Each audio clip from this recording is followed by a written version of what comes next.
Greetings and welcome to Moving with Purpose. I am your host, Apostle Katrene Hillery. I just wanted to stop by today to give you some words of encouragement and hope that you feel empowered to keep moving forward in the purpose that God has called you and destined you for. This week, I just want to talk about noise and if I had to use a topic or a subject for this broadcast or this lesson, it would be let's make some noise. Those of you that know me know that I'm very visual and auditory. So when God speaks to me, He speaks to me through things. He'll show me something, or I'll have a dream, or and that's how God speaks to me. So it's not unusual for me to see something and then get a revelation from what I see. And then God will reveal to me the theological side of it and speak to me um, through his word that way. And it provides me with a better understanding. I used to think that I was weird and strange because that's the way God revealed things to me, and because I was comparing myself with everybody else. So I thought, in order for God to speak to you or for you to hear from God, it had to be a certain way. And so as I get older, and I'm still learning to accept that there's nothing wrong with being different. As a matter of fact, I'm not the only one. And so perhaps someone who's listening today, you probably thought you were weird, but guess what? You have a sister over here that God reveals things to you, reveals things to her the same way. So I was looking at something, and of course, this popped into my spirit um, through something God revealed to me or He showed me. And from that, of course, a theological reflection came. And then there were some lessons that He showed me and really touched my soul and caused me to think and look at some things differently. I want to look at Matthew, in the book of Matthew, particular in the 13th chapter. Uh, we will find in the book of Matthew, there are 23 parables. And within the 23 parables, or out of the 23 parables, seven of those parables are found within the 13th chapter of Matthew. As a matter of fact, Jesus not only gives us seven parables, but then he also provides explanation to two of those parables. And, there's the parable of the sower, the parable of the wheat and the tares, the parable of the grain of mustard seed, the parable about leaven, the parable about treasure hidden in the field, the parable of great price, and then there's the parable of the net being cast into the sea. And then in between those, he gives an explanation of the parable of the sower. And then he also provides us with an explanation of the parable of the weeds. But it is not so much of the parables, because we've heard many things about the parables. And, I could go on and on about each parable, but I'll tie it all in. But that the parables in itself is not what God was speaking to me about at the time. Uh, and like I said, even though the parables themselves are powerful in this chapter, he has revealed something even more in depth to me. In the incident, we find that Jesus gives the parables, and then we see also in chapter 3 Jesus returning home. I want to just read a couple of scriptures, and I'm going to read something from the Good News translation. I know some people like King James. I have access to several different Bibles. I like reading different versions and translations. And I tell people, when you're trying to get an understanding, read translations until you get an understanding. So I want to jump down to, let's see, maybe chapter 13, verse 54. I think that's where I want to go. Uh, Yes, let's go there. Maybe let me start at 51, and that will help with some understanding there. Verse 51 says, "Do you understand these things?" That's Jesus talking to the disciples. The verse says, "Do you understand these things?" Jesus asked them. "Yes," they answered. So he replied, "This means then that every teacher of the law who becomes a disciple in the kingdom of heaven is like a homeowner who takes new and old things out of his storage room." Verse 53 says, "When Jesus finished telling these parables, he left that place and he went back to his hometown and he taught in the synagogue, and those who heard him were amazed." "Where did he get such wisdom?" they asked. "And what about his miracles?" Verse 55, there's a shift. Verse 55 says, "Isn't he the carpenter's son? Isn't Mary his mother? And aren't James, Joseph, Simon, and Judas his brothers? Aren't all his sisters living here? Where did he get all this?" And so they rejected him. Jesus said to them, "A prophet is respected everywhere except in his hometown and by his own family." Because they did not have the faith, he did not perform many miracles there. As I said, sometimes I see things and God reveals things to me. And in this particular text, there's a lot of renovation and new constructions coming into the area where I work. It is really rapidly growing here in Houston. And this particular house I've been watching for some time now, just watching the phase that it goes through. This was a house that I initially thought needed to be torn down. But then I realized that there was some value in that, even though through my eyes, there appeared to be no value. And if God revealed that to me on the theological side. Sometimes we look at our situation and we feel that there is no value. But whenever God has called you to something, there's a purpose in your life. He's equipped you with it. He's going to condition you, which is the process, and then he's going to commission you to go out. The enemy's job is to convince us that there's no value. And so I've watched the construction or the renovation of this house for months now. And then the other day, I was in my office and all of a sudden I heard a sound. And it was the sound that drew me to get up out of my office and go and see where the sound was coming from. As I was sitting there, I began to hear the carpenters start beating and hammering, and everybody was beating here, and it sounded like it was about 6 or 7 different carpenters working on this particular project. Well, it caused me to get up and go, just being nosy, and go and take a look at where were we in the process or the progress of this house. And the closer I got, the individual hammering, where it was 5 or 6 different guys hammering at a different beat, the closer I got to the house, everything began to come on one accord. What seems to be there no rhythm in the beating of the house or putting the shingles on or the fascia boards on, all of a sudden the sound became as one. Uh, and God revealed to me in that just that instance we were talking about in the parable, the faith of a mustard seed. There have been some times where I didn't have enough faith for a half a seed.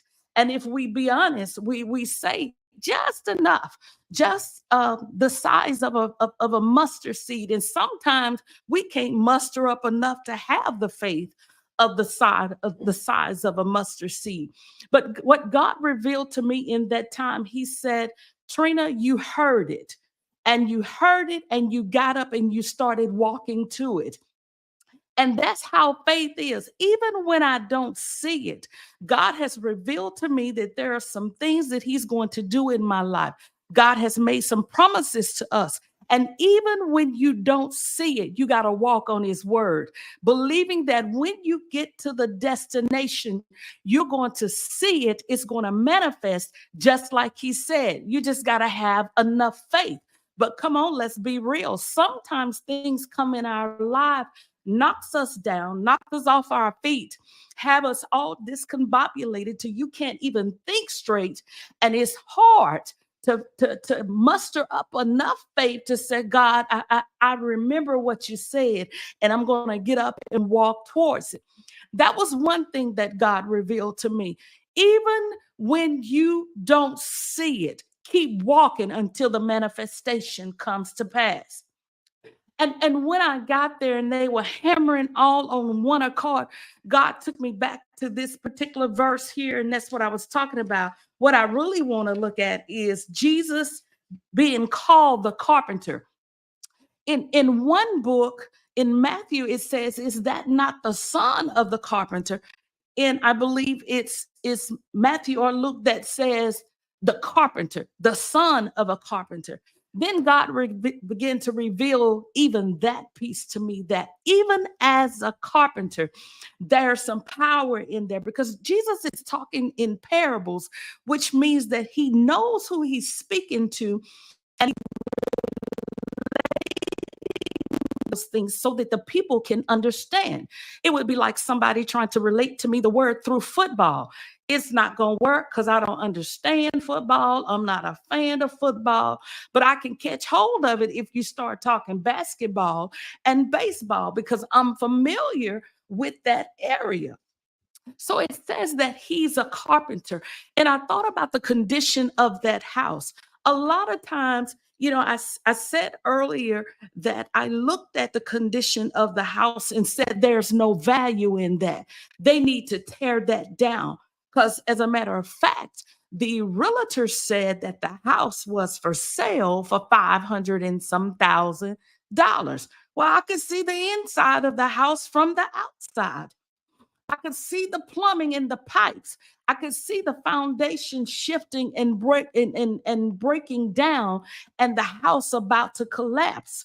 But the realtor says that there's some value in it. Well, that's just how God is when he sees us. There's some value in you. But what happens is we allow other people to speak into our life and devalue or try to devalue what God says is valuable.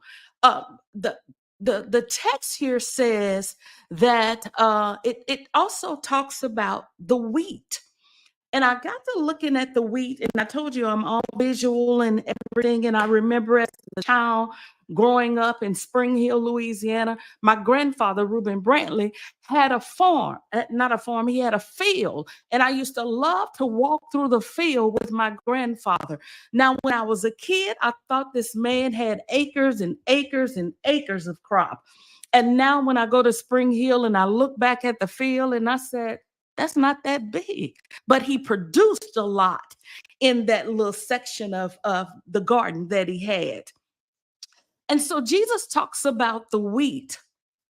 And I said, okay, God, you keep talking about all of these things. The wheat, the wheat. I've heard this ever since I was a kid. Let the wheat and the tare grow together. And I looked at it and I said, wait a minute. How long does it take for wheat to grow? And wheat, depending on if it's a spring wheat or a winter wheat, which I didn't even know we had. I just thought wheat was wheat. Honey Nut Cheerios, wheat, wheat. That's all I knew. But you're looking at 100 days to 250 days. And God revealed to me in that instance, sometimes we stumble because we think that things ought to spring up automatically. When I heard the story, or when I heard this story about the wheat, in my mind, I'm thinking of crop just springing up quick, quick, quick, quick. And it comes up just rapidly. And I was listening today to a guy that's wheat and plant and weed specialist. I think they're called a agronomist is the correct terms, and it may not be. I may have jacked that term up also, but I listened to him today, and listening to him and listening to what Jesus is saying, let the wheat and the tare grow together. And the Ergamus said in his explanation of the wheat and the tare, or the wheat and the weeds, he says you have to be careful in how you remove the weeds, because if you remove the weeds improperly, you will affect not only this crop, but you could affect future crops to come. And I said, oh my goodness, I thought about that even in a theological perspective of it, that sometimes when we see people in ministry or in the church, we're trying to do the separating. And sometimes we cause more harm than damage. And when that guy said that you have to be careful in how you remove it, he didn't even say that we're going to get it out now. The same thing, the biblical principle is the same thing that he said, you let it grow. And one thing he said in there that caught my attention was that when there was a drought, this particular crop was in Oklahoma. When there was a drought and the wheat stopped growing, the drought also caused the weed to stop growing. And I thought about how Satan is. It looks like, he comes along beside you and try to choke you out and destroy you, have you given up hope, having you want to turn around and just say, Lord, I can't do this no more. And his job is to come in and look like, I'm with you, I'm for you. You've got some people in your life that are weeds. They come along and they look like everything else. They look like they're supportive. They look like they're on your side, only to discover that they're not on your side. They're simply there to prevent you from completing your purpose, from reaching your destiny, but God will do the dividing. God will remove those things. Our thing is to keep moving forward. A lot of times the distractions come like that. And Satan's job is to get you so distracted that you lose focus and you give up. But you can't do that. So many times we put more energy in what's wrong and what's going wrong in our life, more so than we put in the energy of saying what's right. We forget to give affirmations to keep pushing ourselves and to keep moving forward. But rather than do that, we'll speak on the negative, and you can keep speaking on the negative so long that you begin to give up. You'll start speaking words of encouragement. And I learned even in this, sometimes the enemy, the weeds, is not anybody else. Sometimes my thought process, sometimes the words that come out of my mouth is the weed. I don't have to even worry about somebody else choking me out, somebody else causing discouragement in my life. I am the reason that I'm dying because I'm speaking negative things over what God has already promised me. I'm speaking negative things over things that I've been called to do, simply because I can't see it. I can't see it manifesting in my life. So I become my own internal weeds, killing myself out while at the same time I'm trying to grow. So we have to be careful in that. Don't focus on the negative, but focus on the positive and allow God to remove those things, those negative things. I shared with my mother on last week. She had a situation and she said, I was ready to get it together. I was ready to get them straight. I had my documentation, had it lined up, and I was going to say this and I was going to say this and I was going to get them straight because I've been waiting too long for this situation. Well, I got tickled at it. I said, ain't it something how God can take care of it? And we say the Lord will take care of that for us. Let the Lord fight your battle. But then there's something in you. Sometimes you're like, Lord, can I just get a piece of it? Can I just give them a piece of my mind? Can I just tell them off? And God says, I got this. You don't have to worry about it. And in this situation, this incident was already worked out on my mother's behalf. God had not only worked it out, he had already removed the person that was the problem. He removed the person that was the hindrance. And he did that without even her knowing it. She didn't find out until she made the call. Isn't it amazing that sometimes we waste energy, we waste all of this time trying to fight battles And then when we just put it in God's hand and allow him to handle that thing, you're not even stressed out about it. You're not even tired. He's already worked it out. Have you had a situation where you've been praying about it and God has already worked it? You've been praying about, God, you got to remove these weeds in my life. I'm trying to grow. God, you've got to take care of this situation. I'm trying to do the best that I've can. And then while you're praying, God has already worked on that situation. God has already removed it. And so, we have to look at things that way. And then it talks about the mustard seed, not the mustard seed, casting the net. And I thought about the fish, and I thought about my own personal challenges, even growing up. And I grew up in the church, but then knowing what the call was on my life was a challenge because I didn't see women in ministry like that.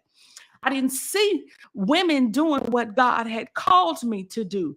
Even though I knew this is what I'm going to do, this is what he's drawing me to, I was trying to compare his word and his promises based on what I was looking at in everybody else. So it took me years to get to this point.